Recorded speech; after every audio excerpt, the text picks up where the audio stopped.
Добра вечер, почитувани гледачи. Јас сум Драган Милосављевича, вие следите емисијата Заспи ако можеш. Времето во Македонија е крајно нестабилно, политичките прилики се нешто постабилни, иако има и тука вамо тамо по некој интересен и дожлив момент, но затоа во светот е повеќе од нестабилно, човек не знае каде да се сврти, што да помисли. Ескалираше судирот меѓу Индија и Пакистан, две големи војни сили со нуклеарно вооружување. За овие што ги интересираат повеќе локалните теми, веројатно српскиот претседател Александар Вучич е најинтересен, кој што оди во Москва, не оди, го запираат авионот негов, го враќаат, па повторно заминува. Човек просто не знае што да помисли, а убедливо најважната вест се разбира по конклавата, односно почетокот на изборот на новиот папа во Ватикан, односно на поглаварот на Римокатоличката црква, кој што треба да го замени починатиот папа Фрањо. Вечерва во студиото со мене, случајно или не, јас би рекол не случајно, човек кој што ги познава приликите и тамо далеко каде што ескалираат непријателствата и особено во Рим, во Италија, имено човек кој што беше амбасадор во два наврата, еднаш во Кина, еднаш во Италија, добро познат на македонската јавност поради неговата долга политичка кариера.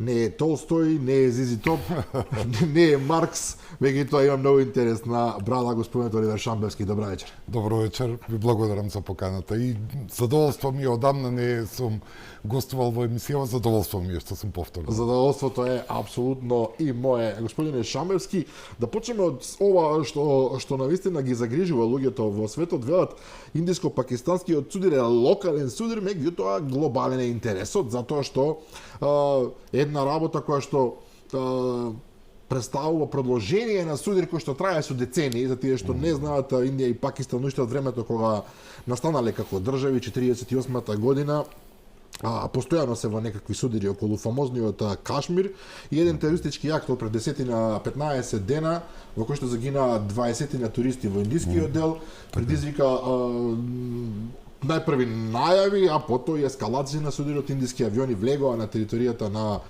пакистанскиот дел од Кашмир, извршија напади и сега се наоѓаме во една ситуација во која што луѓето се прашуваат дали тоа ќе биде тоа, односно еве ќе се издуваат условно кажано, или сме во очекување на голем судир кој што би можел, ако се случи не дај Боже, да биде катастрофален. Не, апсолутно. Вие рековте локален, не би се сложил, далеку повеќе од локален е. Најмалку регионален, имајќи предвид дека и двете земји, и Индија и Пакистан, се нуклеарни сили кои што имаат сериозен нуклеарен потенцијал, тука да не се лажеме. Значи, во една многу невралгична точка се случува ова, каде што е Кашмир, не заборавајте дека Кина, се извинувам, Индија покрај овој проблем со Кашмир има проблемот со границата со Кина, делот кај Тибет и така натаму и така натаму. Имајќи предвид трговската војна која што ја почна на Соединетите држави и Народна република Кина, тензиите во тајванскиот тесници и така натаму.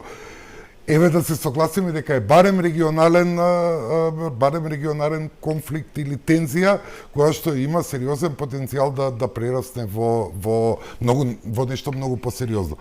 Но мислам дека до тоа сепак нема да дојде. Ова денеска што се случи е сериозна ескалација на состојбите, но мислам дека од тука натаму, дека ова се уште беше само позиционирање, дека од тука натаму се надевам барем дипломатијата и здравиот разум ќе превладуваат. Имајте предвид дека неодамна Индија ги пренасочи реките кои што ја снабдуваат со вода сериозен дел од Пакистан и овакво, така што ви велам, треба да се следи. Денеска имаше сериозна ескалација, но сепак мислам дека дипломатијата и здравиот разум ќе надвладеат.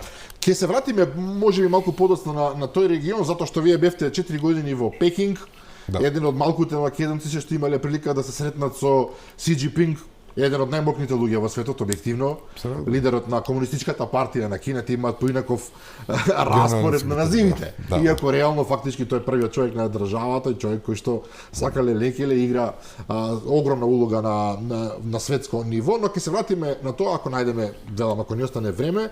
Она што ни е поважно вечерва е она што се случува во Рим, поточно во Ватикан. Започна фамозната конклава, така се нарекува, може би јас не вие зашто се нарекува така, 133 кардинали, ако не се лажам, може би грешам за некои 2-3 или така нешто, се собираат во Сестинската капела во Ватикан. Таму се затворени, изолирани, така. Се прегледуваат меѓу себе, гласаат, денеска еднаш, искрено ова емисија да кажам, да прецизирам, е снимена додека се уште трае конклавата, ако случајно, а никогаш не се случило до сега, е избран новиот папа, во меѓувреме ќе се биде малку така неубаво за нас двајцата, но реално е да очекуваме дека тоа ќе потрае барем некој ден. Се чека белиот чад, фамозниот бел чад кој што ќе означи дека имаат нов папа. Така е. Не очекувам јас реално дека денеска ќе заврши со успех првото гласање. Во принцип се гласа два пати во текот на денот. Претходно му следат консултации внатрешни и така натаму. Се гласа во два пати и оној кандидат кој што ќе успее да добие 2/3 од гласовите на кардиналите. Апсолутно мнозинство тоа е. 2/3, значи нема едно време се обидоа да вратат на 2/3, меѓутоа го напуштија на апсолутно, меѓутоа го напуштија тоа правило исклучиво 2/3. Така што не очекувам денеска, но искрено очекувам оваа конклава да биде прилично брза. Зошто? Со оглед на фактот дека рекорден број на кардинали учествуваат во приказната. Не само што учествуваат, па не сум сега 100% сигурен дали е рекорден број на кардинали, 133 така, се, од кои што околу 113 ги има ракоположено практично претходниот папа Франциск во кардинали, во статус на кардинали. Но мислам дека овој пат е многу пошаренолика, значи не преовладуваат, иако се уште се мнозинство кардиналите од Европа, меѓутоа има кардинали, многу повеќе кардинали од останатите делови од светот. Еве, ако сакате така да кажеме, повторно се уште е европоцентрична, меѓутоа се менуваат полека работа. Се менуваат, па не полека, да речеме прилично брзо, затоа што сега има навистина многу кардинали од останатите делови на светот. Кој е позадината на ова? Еве, сега вака ви влегувам во збор.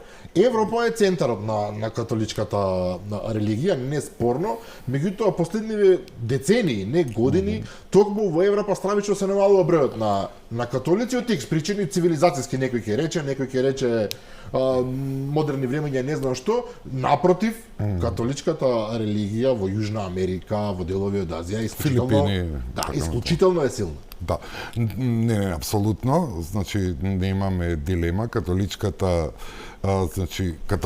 крило на христијанската црква, така да кажеме, е се уште најбројната верска заедница во светот, која што брои милиарда и според некои избори милиарда и 400 милиони, според некои други избори милиарда и 300 милиони верници, но како и да е многу сериозна бројка. Практично како најголемите земји во светот да се собрат на едно место. Па да, именно и со тоа што е исклучително влијателно токму заради мистиката околу Ватикан, околу папата и така натаму. И е се уште многу влијателна во најмоćните земји на светот заради нивното предоминантно католичко население. Така што и тоа како влијателна верска заедница и тоа како е битно за целиот свет што ќе се случува денови во Ватикан и кој ќе биде следниот избор за Понтификс Максимус. Тоа е официјалното име, Понтификс Максимус. Да, градоч на мостови во принцип, тоа значи, тоа е стара титула, уште од антички Рим и така натаму. Христијаните само ја имаат заради символиката и заради тоа што едно време дури и била и империјална титула, ја имаат превземено за епископот, архиепископот на Рим, патриархот на Рим, значи за папата. Сега ме прашавте за тоа дали можно е денеска да се случи. Значи теоретски да, се разбира е можно, но во принцип не се ограничени временски конклавите колку време Значи траат. може да биде 2-3 дена, може да биде и теоретски 10 години, не? Па најдолгата траела 3 години. 2 години и 9 месеци од прилика, 3 години се од тамо доаѓа всушност и името конклава. Се случувала во Витербо, тоа е град во близина на Рим, во кој што кардиналите се собрале да изберат папа, но не можеле заради конфликтот меѓу француските и италијанските кардинали, не можеле да се согласат кој да биде избран за папа. И тоа траело многу долго. 2 години, 9 месеци во Витербо не можеле едноставно да се договорат и на луѓето во градот им дошло преку глава и ги имаат затворено во таа палацо де и папи, палатата на папите се вика, ги имаат затворено и ги имаат заклучено. Па сега бирајте. И им давале само лепи вода, дури има тврдења дека го тргнале и покривот од палатата за да бидат изложени на дожд, на сонце и така натаму. Да било какви натаму, временски неприлики. за да можат колку е можно побрзо да изберат папа. Но после го бираат тука папата Григори 11, ако не се лажам, кој што носи да речеме апостолска конституција, се вика уби порикола, односно онаму кај што има опасност и практично ја дефинира целата постапка како се бира папа од тогаш па до ден денеска. Значи Јован Павле II го има ставено на дека ако долго време не може 2/3 да може и со апсолутно мнозинство, но Рајцингер, односно папата Бенедикт XVI има вратено на 2/3 мнозинство и горе-долу воопшто не се сменити правилото. Меѓутоа, кум клаве на латински значи со клуч, под клуч. Значи, и ден денеска тие се заклучени.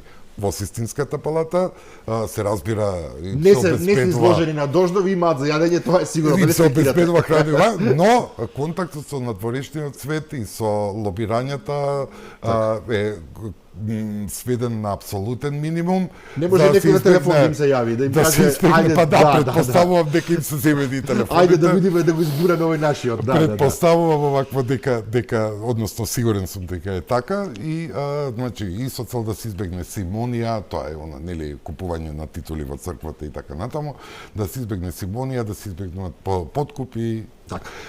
Да биде избран папата под водство на Светиот Дух, како што е официјалната доктрина во црквата. Ке позборуваме малку се разбира за односите меѓу католичката, римокатоличката црква и православието, многу важно, а вие и тоа како го следите, меѓутоа да продолжиме во овој аспект.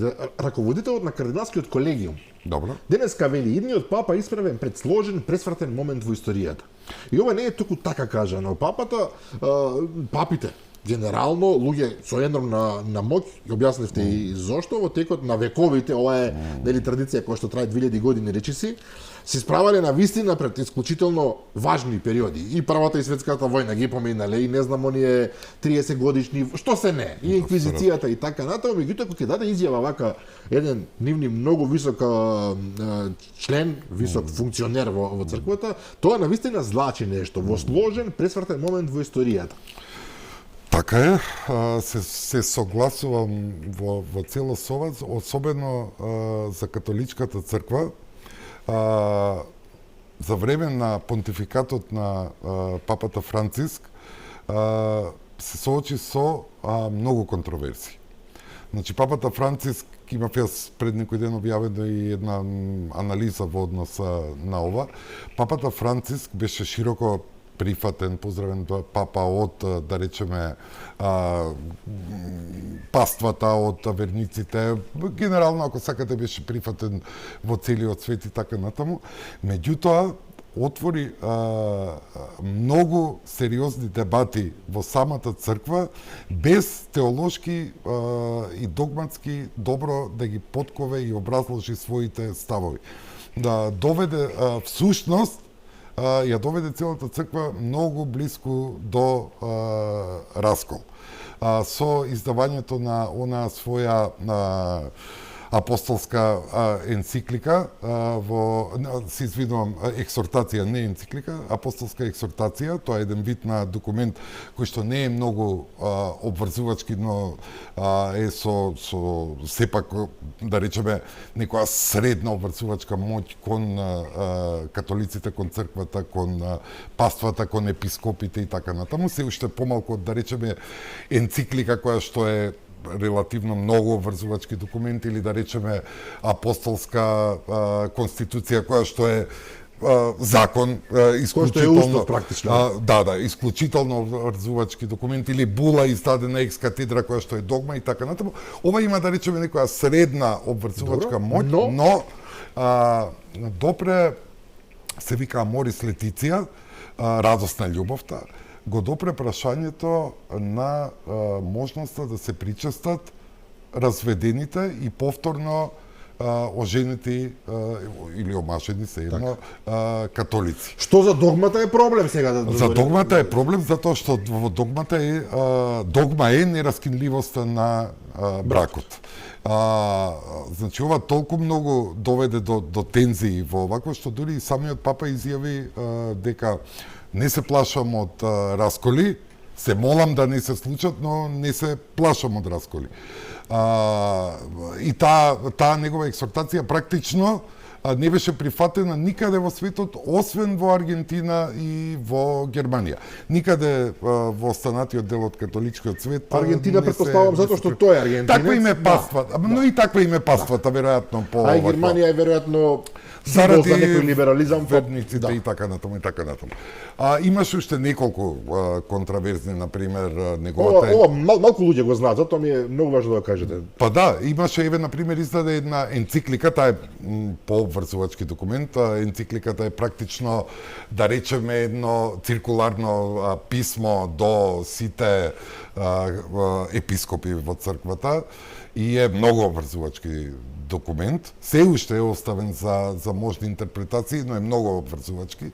Лаудато си, кој што се осврна на еколошки теми. Лаудато си всушност значи фален да си и е земена од една поема која што има светиот Франциск од Асизи напишано, посветена на сонцето во слава на Бога и така натаму, која што практично допира многу еколошки теми. Таа дури беше цитирана од Обединетите нации и многу цитирана и прифатена од, да речеме, еколошките здруженија и така натаму и така натаму. Меѓутоа, што предизвика?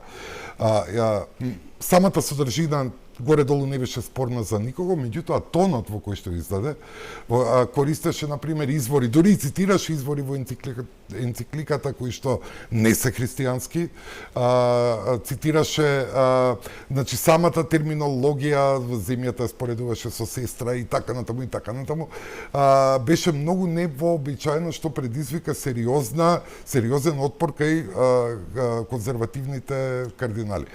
Сега сакам да ви кажам, предизвика неколку вакви сериозни расправи во однос на ЛГБТQ заедницата, кога рече на самиот почеток, кога го испра, кој сум јас да судам ако некој сака ова или она, добро? Да, значи ги отвори многу дебати. То се смели потези, за нив. Но теолошки не доволно обмислени и влезе буквално како слон во продавница со кристали.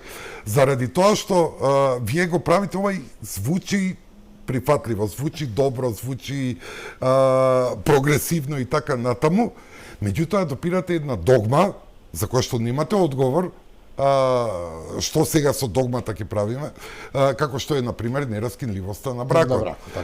Не знам, допирате некои други догми и така натаму и така натаму. Подобро, Шомевски, еве се размислувам, тоа за нормалниот човек, за просечниот граѓанин е нешто што, ништо посебно. Знаете, кога зборуваме за теми поврзани со екологија или за ова со бракот во ситуација кога во Европа секој трет е разведен, да не претера, може и повеќе од тоа, некој ќе рече никому ништо. Меѓутоа внатре во црквата каде што важат едни сосема поинакви правила на игра. Па не, таму станува збор за догма. А како го толкувате тоа, особено со фактот дека Франциска, јас Фрањо реков, тоа е хрватската транскрипција практично на името, да. Има многу транскрипции на името, кај нас се од домаќини Франциск. Да. Што е најблиску до латинската. Знам дека уште кога дојде имаше расправа што е правилно, Фрањо ли е, Франциск ли е, Франк ли е. Меѓутоа, како го толкувате? Тој човек, Бог да го прости, ќе речам, се разбира, беше бил припадник на езуитите. На оние Христови војници, оние најекстремни приврзаници на строгите правила. Истиот тој човек, феноменално образован, подготвен и така и натаму, се осмели да направи работи кои што одат практично не до крај во корелација со тоа што црквата го смета за прифатливо. Тој неговиот пристап кон верните беше пасторален. Значи во смисла да биде црквата блиско до народот, да биде отворена кон народот и да ги адресира темите кои што во моментот се да речеме најинтересни најактуелни. Тоа е според најактуелни за гледање. Меѓутоа, дали навистина тоа и требаше на католичката црква во овој момент? Еве да речеме, со самото тоа кој сум јас да судам, со овие други ексортацијата околу разведените и така натаму. Предизвика значи конзервативниот дел од општеството кои што во принцип се да речеме верници, практиканти на верата и така натаму. Ова е поправилниот збор, практиканти, да бидат збунети во однос на оние налети кои што беа околу промените на уставите, на законите и така натаму во дефинирањето на родот, на бракот и така натаму и така натаму. И вие видите во најконзервативните земји, католички земји зборам се разбира, например како Полска, Италија, Шпанија, Ирска и така натаму, се сменија овие уставите и законите за брак и така натаму, без некаков сериозен отпор од конзервативниот дел на верата. И тоа ја покажува моќта практично на заради тоа што едноставно беа збунети, не беа најасно во што или на пример еве во Италија и во некои од други земји кога ги тргаа верските одбележја од јавните објекти или од училиштата, главно распетијата. Практично немаше никаков отпор кон сето тоа. Ако беше Бенедикт 16, кој што беше еден брилијантен и конзервативен папа и теолог, можеби најдобар во 20-тиот век и така натаму, тоа не може да помине. Тоа така можеби секако ќе поминеше, тука да не се лажеме. Меѓутоа отпорот ќе беше сериозно поголем. И сега прашањето ми е, бидејќи имаме, односно ќе има нов папа, многумина се прашуваат дали ќе го наследи Франциск човек кој што ќе продолжи по неговите стапки, или ќе биде некој конзервативен кој што ќе се обиде да се врати чекор наназад, можеби 2 чекори наназад, и колку што јас успевам да следам, да има многу големи потреси и во едните и во другите табори околу тоа што да очекуваме сега од следниот понтификат. Значи, апсолутно и тоа е возможно. Денеска е започната конклавата, ќе се избере има неколку кардинали кои што ги викаат папабилни, кои што се нели потенцијалните идни спомнуваат неколку мина да не им правиме малер. Знаете како викаат во самиот колеж на кардинали и така натаму викаат кој ќе влезе како папа на конклавата, во принцип излегува како кардинал. Значи нема да стане скоро сигурно. Го спомнуваат тој од Индонезија, го спомнуваат од Америка, го спомнуваат унгарскиот и овој генералниот секретар, така ли се нарекува на Ватикан, особено него, кој што го сметаат за многу мокен човек. Но Пиетро Паролин, значи има неколку кои што имаат сериозни изгледи да бидат избрани за папа. Инаку официјално знаете, секој маж крстен католик теоретски било кој од тие луѓе може да. Не, буквално може и некој од Скопје, ама тој теоретски само само теоретски се разбира, инаку најизвестни се неколкумина Иако не мора да значи, во ниту еден момент не можеме да бидеме 100% сигурни дека некој од овие ќе биде избран. Например, предходната конклава папата, избраниот папа Франциск, не беше меѓу првите 4-5 кандидати кои што се спомнуваа. Воопшто не беше фаворит. Да. Па беше 15-ти некој така поред кој што не е беше фаворит. Во кладилница би добил малку. Затоа ви велам не мора ништо да значи, но сепак се спомнуваат неколку имиња, како на пример тоа на Пиетро Паролин, што го спомнавте и вие пред малку, е државниот секретар, тој иначе патем голем пријател на Македонија. Токму така, да. Е брилијантен, реално брилијантен државник, многу добар дипломат и така натаму и така натаму. Неговите недостатоци се што веројатно нема големо пасторално и евангелизаторско искуство. Значи многу малку бил реално свештеник. Тој повеќе занимава со политика. Со политика и со оваква и дека не е еве тој збор да го искористиме, не е најбрилијантниот теолог кој што. Но што е потребно сега е прашањето на католичката црква? Брилијантен теолог или брилијантен политичар? Според мене, се разбира, тоа си е исклучително. Они ќе си определат што им е потребно денеска, да, меѓутоа според мене мислам дека на Ватикан и на црквата во моментов им треба сериозно конзервативен папа, кој што ќе биде догматски сериозно подкован, кој што ќе има длабоки познавања од догмата, од теоријата, од теологијата и така натаму, и кој што ќе може црквата да ја направи светилник, кој што ќе, како светилник на море, кој што ќе ви покажува каде се карпите, за да не се насукате, а не црквата да биде еден од бродовите кои што хаотично пловат по морето и прават дополнителни проблеми. Ме разбирате? Да, убаво објаснат. Мене, јас гледам во овие кандидати еден или неколкумина такви, но еден особено се истакнува, тоа е унгарскиот кандидат Петар Ердо. Тој е конзервативен, но тој е еден од најдобрите познавачи на теологијата. Тој е веројатно најдобриот експерт по канонско право кој што во моментов го има Ватикан или католичката црква и така натаму. И доколку биде избран, тој е кандидат кој што може да кој што е прифатлив и за крајните либерали и за крајниве конзервативци. Не, тој да речеме е многу поблизок до крајниве конзервативци отколку до центарот или до либералните, но е прифатлив за сите затоа што е многу почитуван.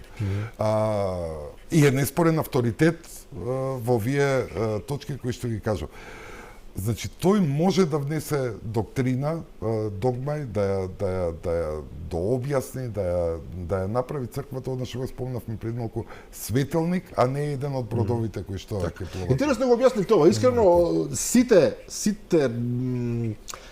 што јас сум ги прочитал, и анализи и така натаму, зборуваат за Франциск во исклучително во позитивна смисла. Зборуваме и јас за него во позитивна смисла. Апсолутно, меѓутоа овие работи што ги фативте, ова се деликатности би рекол. Значи, знаете како, еве да бидеме попрецизни. Значи, Франциск беше избран папа после два, според мене, брилијантни, но исклучиво конзервативни понтификати.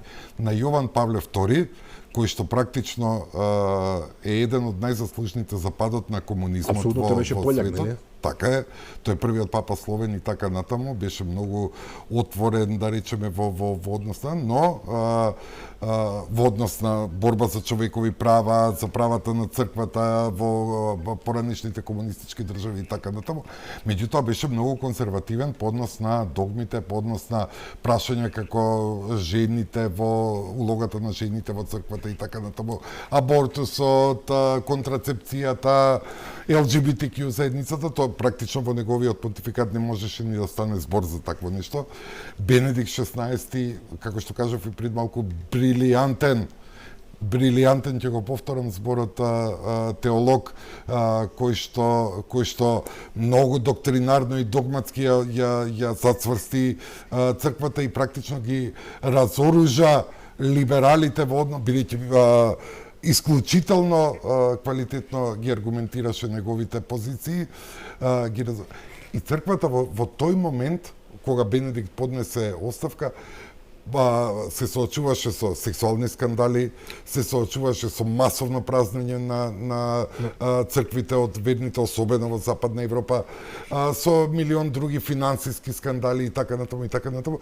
И почувствуваа потреба дека можеби треба да сменат начинот за да постигнат поинакви резултати. И го избраа Франциск, кој што практично донесе, да речеме, латиноамериканската перспектива на црквите во Ватикан, заради тоа што таму, заради природата на нештата, црквата е многу поблиска и мора да биде многу поблиска до луѓето, затоа што имате екстремна сиромаштија, покрај тоа што има и екстремно богатство, така, екстремна сиромаштија на луѓето, црквата, особено во земјите од Латинска Америка, Африка и така натаму, чувствуваат како болница, како прибежиште, како што во Европа одамна не е така. Што во Европа заради гапот кој што е многу мал помеѓу екстремно богатите и екстремно сиромаштите, да речеме има некоја дефинирана жива средна класа и така натаму, им дозволува на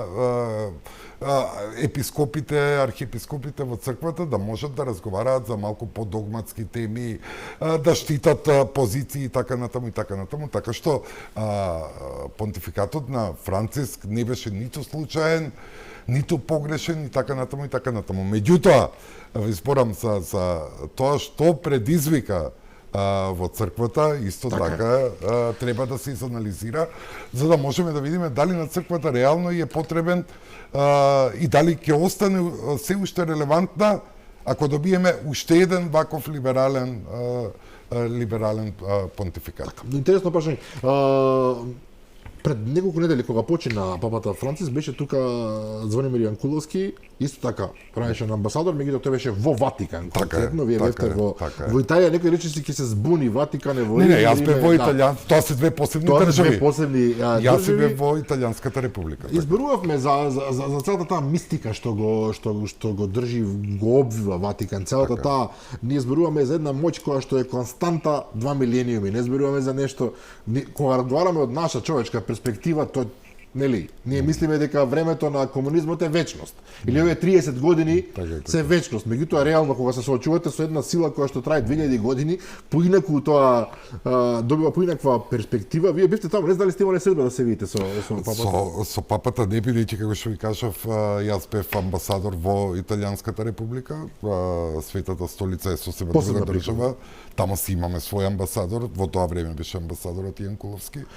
Тој се командира, но јас бев амбасадор при суверениот воен ред на Малта, кој што исто така црковна организација, но е суверена. Малтешките витези, така се всушност. Да, но народски кажаме, суверени, но тоа е католички ред и се суверени. Република Македонија има дипломатски односи со нив, јас бев амбасадор во приредот и практично имав безбројни средби со многу кардинали, со многу епископи, бискупи и така натаму. Што е феноменално искуство, апсолутно. Се разбира и ви пружаат малце поинаква перспектива инсайдерска во тоа што се случува во Ватикан преку овој ред.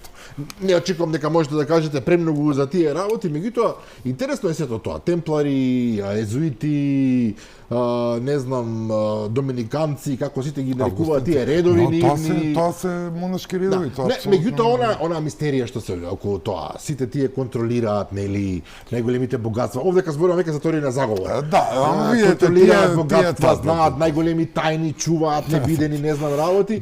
Сето тоа е сепак една филмска приказна. Тоа вообичаено се филмски приказни и да речеме белетристики, после Ден Браун особено станаат популарни. Се разбира, католичката црква и Ватикан не се без моќ макар таа била soft power, оно што го викаме, моќ која што со своите ставови, со своите морални височини, така натаму, од кои што ги издаваат своите ставови, значи може да имаат и тоа какво силно влијание врз светските настани и имаат силно влијание. Но не како што некои се но секако далеко од апсолутно. Не седат тамо 10 кардинали и викаат сега вака ќе почнеме војна онде. Не, како што се прават. Сакам да влеземе во делот на односите меѓу католичката црква и православието. За нас се разбира многу важна тема со оглед на фактот дека во Македонија мнозинството од граѓаните се православци и ние имаме свој однос со црквата. Почнувајќи повторно од починатиот папа Францис, затоа што исто така една од приказните кои што овејуваа околу него беше дека тој навистина сака приближување на двете цркви кои што се скарани веќе 1000 години, близу 1000 години. Така од 1054 ако не се лажам. Значи се работи за иста црква која што од X причини кои што имаат многу политичка позадина, иако црковната која што е формално земена за мене е помалку така и не, да не речам смешна од денешен аспект. Трае овој раскол повеќе од 1000 години и се веруваше дека папата Францис се обидува некако тоа да го намали, да дојде до некое, ако не враќање во заедништво, тогаш барем приближување на релации кои што се поубави од овие сега. Колку е реално тоа? Малце покомплексен е одговорот на ова прашање. Значи не е само папата Франциск, значи после вториот Ватикански собир, католичката црква носи одлука дека ќе се отвори и активно ќе работи на помирување помеѓу источното и западното христијанство. Тоа е одлука на вториот Ватикански совет, уште од папата Јован 23. И сите папи наваму во принцип го следат. Еве ние можеме да ги анализираме, најблиски сме и сме им биле современици на тројцава последни, да речеме. Јован Павле II ја употреби онаа која што и денеска се користи, она, да речеме, кованица, она метафора за потребата црквата да диша со двете белодробни крилја. И источното и западното. Но догматски по однос на клучните прашања кои што ги раздвојуваат црквите, како што се Филоквето е нели делот од символот на верата во кој што вели дека Светиот Дух произлегува и од Синот, тоа го да велат католиците, кај православните тоа го нема, произлегува само од Отецот, така натаму. И тоа е една од најголемите причини за раскол меѓу двете цркви. Потоа безгрешноста на Богородица, потоа приматот на папата и така натаму. Доктринарно и догматски апсолутно никаква промена нема под Јован Павле II, иако тој имал многу срдечен однос и со патриархот Атинагора и со актуелниот Вартоломеј, имаше многу срдечни односи, така. Зборуваме за Јован Павле II. Не зборуваме за Цариградскиот патриарх, да не се збори со кого тоа зборуваме. Да, за Вселенскиот патриарх, претходно Атинагора, денешниот Бенедикт? Бенедикт XVI, значи, ги утврди догматски највеќе позициите на католичката црква. Значи, тој дори не кеше ни да прави муавет околу Филоквето, инсистираше да се користи во службите. Значи, за сите останати точки немаше никакво поместување ни догматско, ни доктринарно во однос на приматот на папата, безгрешноста на Богородица, брадите на свештениците, со квасен или без квасен леп и така, причестите да се прават и така натаму. Но, за разлика од сите папи, бидејќи тој беше теолошки сериозно најподготвен, тој беше еден од ретките што сериозно ги разбираше причините и разликите помеѓу двете цркви. Негова е онаа реченица дека причините треба да се разберат пред да се надминат. Оти само ако ги надминете без да ги разберете, ќе се повторат. Ќе се повтора, така е. Тој исто така имаше срдечни односи со Вартоломеј и исто така ја користеше она метафора за потребата на црквата да дише со двете белодробни крилја. Сега точно е дека Бенедикт отиде најдалеку во односот со православната црква, особено во делот на Филоквето. Тој велеше дека За Франциск велите сега, не за Бенедикт. За Франциск, да, се извинувам ако сгрешив, се извинувам. Франциск. Франциск, значи имаше да речеме, помирувачки став во однос на православната црква. Исклучително срдечен однос имаше со Вартоломеј. Се сретна со рускиот патриарх Кирил во Кина, во Куба.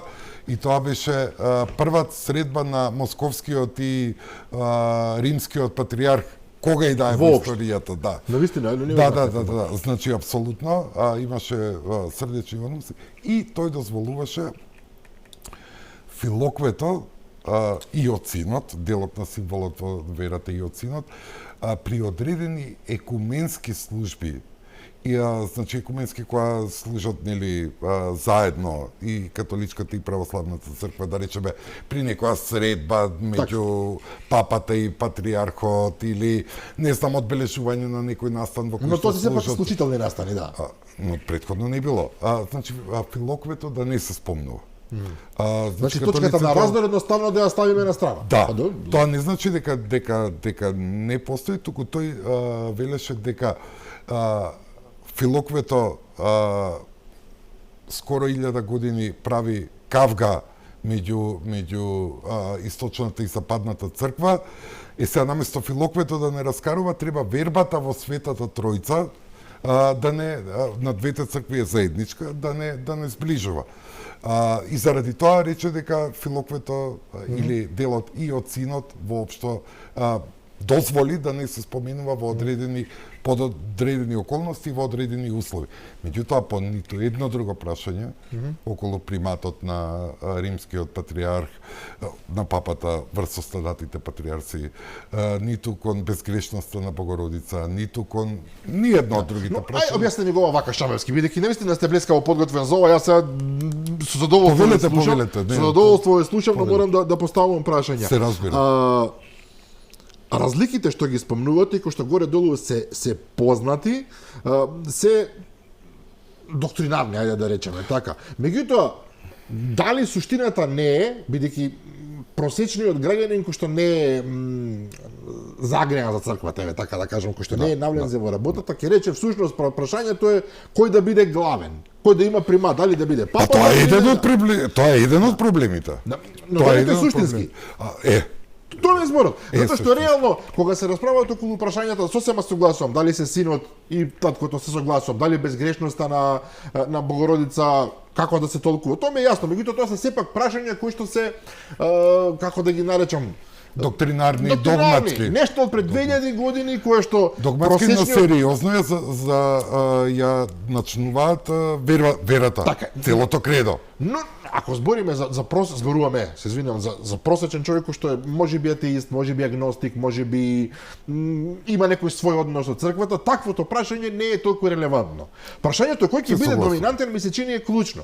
Затоа што да, папата вели по логиката ние имаме примат затоа што Рим е тука, затоа што тука почнало христијанството горе-долу, да не почнало во Рим, меѓутоа тука е настаната во времето на Константин Велики, така дефинитивното преминување во христијанство на тогашната Римска империја, ќе рече ние имаме повеќе верници, имаме поголема моќ, вие во православието сте многу помалку, колку сме 300 милиони, дали сме православци. Од друга страна, православната црква си има своја логика, кој што вели, не, ние сме вистински од Рим, прилика така, сега го разводнувам, но прашањето на клучот е дали толку им е важно кој ќе биде главниот условно. Зарем не може да биде, сега размислам како помирител, зарем не може да бидеме заедно и покрај тоа што сме раздвоени. Сега ќе ви кажам, значи, една од сериозните точки на која што е и денеска пречка за да можат црквите да се помират е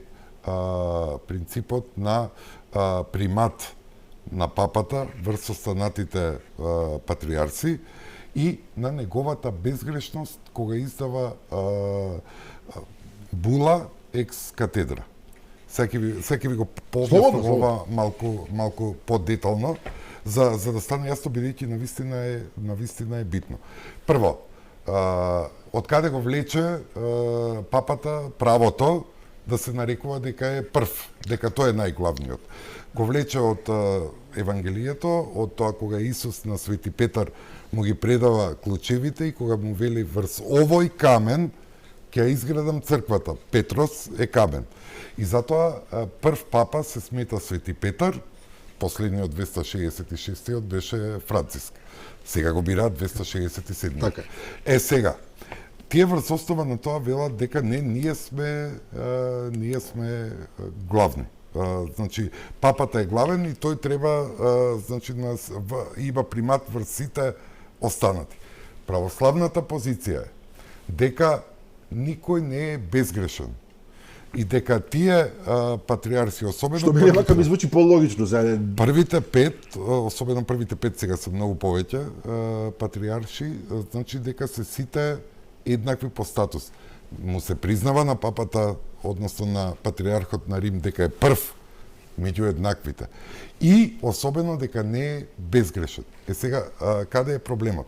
Еве како е настанал проблемот за безгрешноста на Богородица. Бидејќи православните сметаат дека освен Исус никој не е безгрешен, а кај католиците и Богородица е безгрешна. Затоа ви велам тоа е една од другите. Но како е прогласена? Не е прогласена на Собир, на не знам, Вселенски собор, како што е Никејското кредо и така натаму и така натаму. Туку папата, бидејќи има доктрина во која што вели дека папата кога издава була од столот на Свети Петар, не може да сгреши. Дека е безгрешен. И дека тоа станува во моментот догма. И мора сите да го почитуваат, немаат алтернатива да не го почитуваат. За православните, тоа е неприфатлив. Догми се носат само на Вселенски собори. И никако поинаку. Ние Вселенски собор сме немали, нели имаше еден неуспешен обид неодамна. Вселенски собор православната црква немало многу одамна. Кај католиците со издавањето на тоа е многу продуктивен во издавање на вакви документи. Затоа што е еден човек во основа. А односно мора да се согласува многу повеќе. Тврди дека е безгрешен. Директен наследник на Свети Петар, тоа е дадо не е безгрешен, нели? Тоа е поентата на приказната. И сега кога се инсистира на тоа, значи тоа е апсолутно неприфатливо за православ. И таа е точка која што нема, значи тој римскиот патриарх треба да се откаже од тоа предимство кое што го има за себе, како што дели владее со католичката црква. Апсолутен се речем владетел, авторитетен во католичката црква. Ова мене ми се чини речиси нерешливо. Не знам. Па никогаш не велиме, никогаш се надеваме и се молиме дека ќе се надвине. Но за разлика од обичните владетели кои што размислуваат за своето време, во црквата времето е многу релативно. Па добро, црквата нели тврди дека не е од овој свет, но е во овој свет. Меѓутоа за нив времето е релативно, па сигурно не си велат ако не го решиме ова во наредниве 5 години, ако Бугарија не ја блокира Македонија, не знам што, туку тие размислуваат во векови и за нив тоа е поинаков начин на размислување генерално. Да, меѓутоа сметајте дека значи одлуките кои што ги особено порано, но и денеска не е нешто многу поразлично, кои што ги носел папата, значи имало сериозно влијание врз да не е подсетувам на крстоносните војни и така натаму. Тоа е идеја на Ватиканот. Да, затоа ви велам не е толку едноставно. Не се толку лесно решливи овие проблеми, но гледате ли простор? Гледате ли простор дека како ќе поминува времето ќе дојде до некоја когезија, до Франциск не можеше ни да се предпостави дека Филоквето нема да го спомнат. Некој нема да го спомне. Да, и така натаму и така натаму. А од наша страна, мислам од православна страна, да не ме свати некој погрешно, има бидејќи понекогаш луѓето се збунети, има кај нас унијатски нели цркви, грците го слават, сега го зборам едноставен народски јазик кажано, грците го слават Божик заедно со католиците. Не, тоа е прашање на календарот. Тоа нема врска со овој спор. Така значи, прашање на календарот, прашање како се пресметува Пасхата, како е. Но знаете што имаше поетата на ова прашање? Има, ајде да речам теорија на има и заговор, унијатски цркви се разбира. Убедување има дека идејата всушност е Римокатоличката црква да создаде еден вид надмок над православието и дека ги користи несогласувањата меѓу автономните цркви на православието. Имаме Македонска православна црква, српска, руска, украинска, не знам, кои што имаат проблеми меѓу себе, објективни, во Римокатоличкиот свет тоа го нема. Папата кажува и колку што знам нема. И дека тоа би можело да биде на некој начин злоупотребено, знам, католиците, украинците на пример, да се приклонат кон католицизмот затоа што со русите се во голем проблем. Не, има унијатска, односно не е тоа унијатска, тоа е католичка црква со источен обред. Така. Грчко-католички одред, еве така. Што е специфично, нели, за нас е... Значи, нема никаква разлика, освен тоа што го признаваат папата и во ектаниите, значи, нели, нашиот архиепископ ги спомнува сите православни патриарси. А овие го спомнуваат и папата? Само папата. Само папата? Само папата. Така што, ете, генерално, тука е разликата и тие се дел од католичката црква.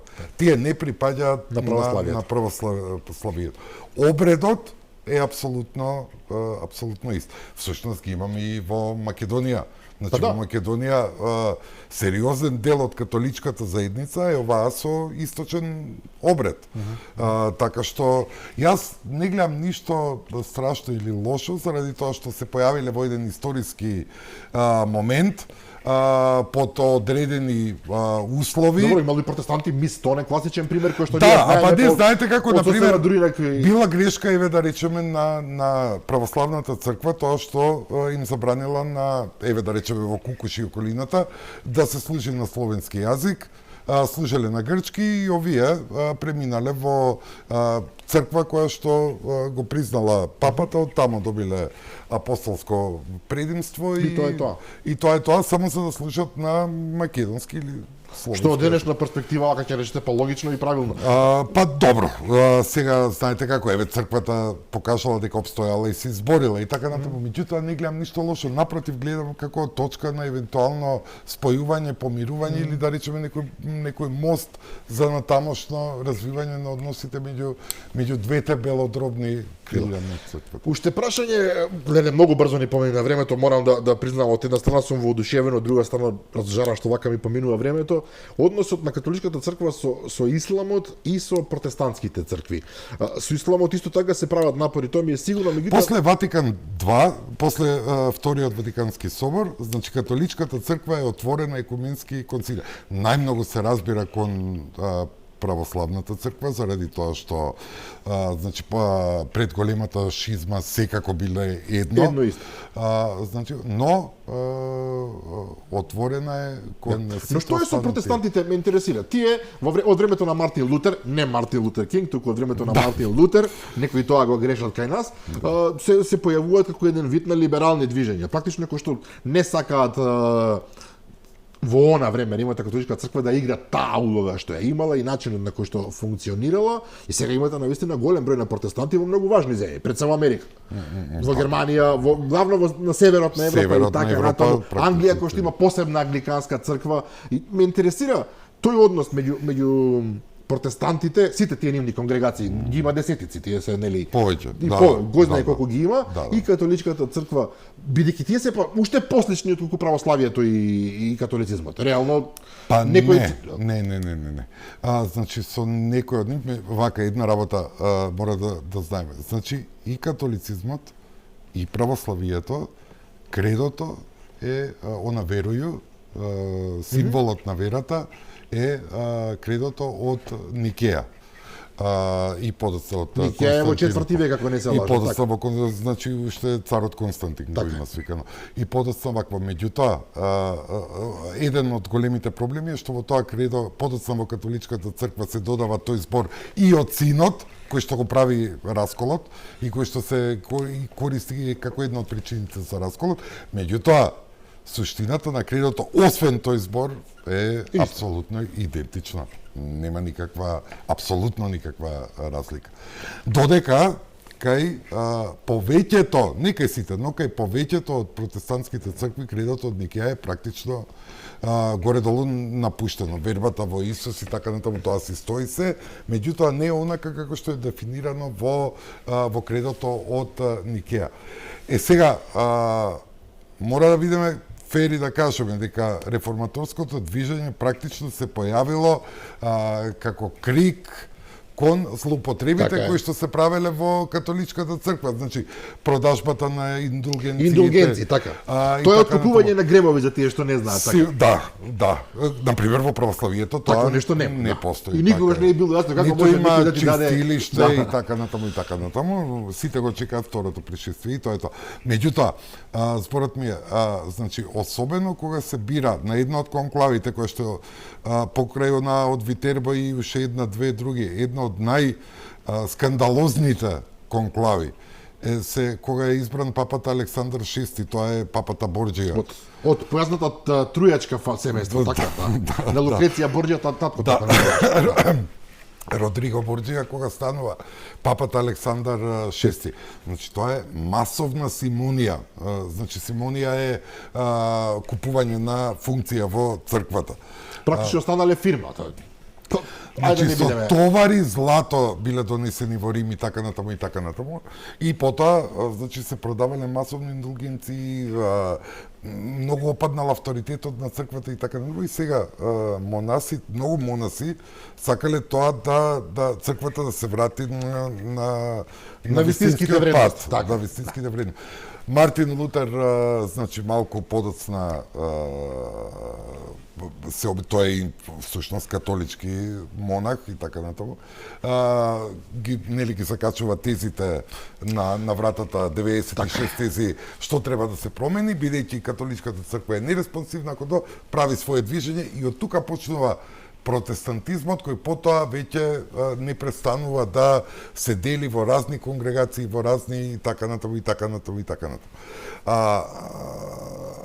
Добро, прашањето така што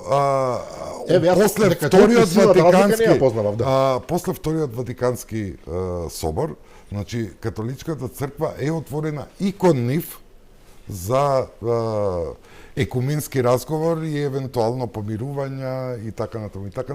Меѓутоа таму ми се чини помалку веројатно отколку можноста со православие. Искрено јас до сега мислев, а се сметам за човек кој што е релативно информиран, дека со православието потешко обедува отколку со протестантизмот, меѓутоа вие велите дека не е баш така. Не, таму им се Иако отстрана гледано имаат многу слични обреди, многу е, нели, задржан тој пристап, изгледот на црквите и така натаму, па некако човек мисли дека е во суштина не. Во суштина не. Да. Ви благодарам, морам да признам, помина веќе еден час од ова емисија, наистина бивало уште многу прашања, но ќе оставиме нешто и за следен пат. Се надевам ќе имаме можност. Ви благодарам многу за поканата, да им посакаме мудрост на кардиналите во Рим, во Ватикан, во Систинската палата и се надеваме на избор кој што ќе донесе добро пред се за католичката црква, за католиците во Република Македонија, но и за сите останати луѓе на светот. Така. Почитувани гледачи, јас искрено се надевам дека уживавте во оваа емисија колку што уживав и јас дознав многу работи, морам да ви признам, затоа и впрочем господин Чамбески дојде во оваа емисија. Утре во 15 часот репризато издание за тие што го пропуштиле ова сега или за тие што сакаат уште еднаш да го погледат. А јас ви закажувам нова седма со мене и со нови гости во понеделник во 22:30. До тогаш пријатно.